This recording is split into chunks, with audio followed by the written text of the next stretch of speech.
Hello' বন্ধুসকল আৰু বান্ধৱীসকল, আজি মই বৰ্তমান আছোঁ আমাৰ নগাঁৱৰ ডিংগেট অভাৰব্ৰিজৰ তলত। ইয়াত ৰাস্তাটো বহুত বেয়া আছিলে, ৰাস্তাৰ কামটো ধৰিছে। মই আগতে এটা ভিডিঅ' বনাইছোঁ, ৰাস্তাটো খুব বেয়া আছিলে। এতিয়া ৰাস্তাটো বনাই আছে, আপোনালোকক দেখাই আছোঁ। আপোনালোকে ভিডিঅ'টো চাই থাকক, মই ভিডিঅ'টো এতিয়া আৰম্ভ কৰি আছোঁ। এই আপোনালোকে ভিডিঅ'ৰ মাজত দেখাই পাইছে, এইটো হ'ল আমাৰ ডিংগেট অভাৰব্ৰিজ হয়। অভাৰব্ৰিজৰ তলত ৰাস্তাটো বহুত বেয়া আছিলে, পানীয়ে বোকা বোকা হৈ আছিলে। এতিয়া ৰাস্তাটো বনাই আছে, আপোনালোকক দেখাই আছোঁ। আপোনালোকে ভিডিঅ'ত চাই থাকক। এতিয়া ৰাস্তাটো বনাই আছে, আপোনালোকে দেখাই পাইছে, কাম কৰিছে, ৰাস্তাৰ কাম।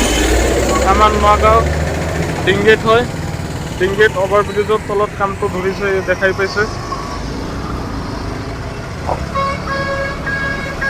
আপোনালোকক ভিডিঅ'ৰ মাজত দেখাব পাৰিছোঁ, আমাৰ নগাঁও ডিংগেট অভাৰব্ৰিজৰ তলত কাম চলি আছে। আপোনালোকক দেখাব পাৰিছোঁ গোটেইখিনি। আপোনালোকে ভিডিঅ'টো চাই পেলাই যদি আপোনালোকে ভাল পাইছে, অৱশ্যে এটা লাইক কৰিব আৰু শ্বেয়াৰ আৰু ছাবস্ক্ৰাইব কৰিবলৈ একেবাৰে পাহৰি নাযাব। ছাবস্ক্ৰাইব কৰাৰ আগতে মোৰ ভিডিঅ'টো পাই থাকিব। মই ভিডিঅ' দিয়াতে ধন্যবাদ।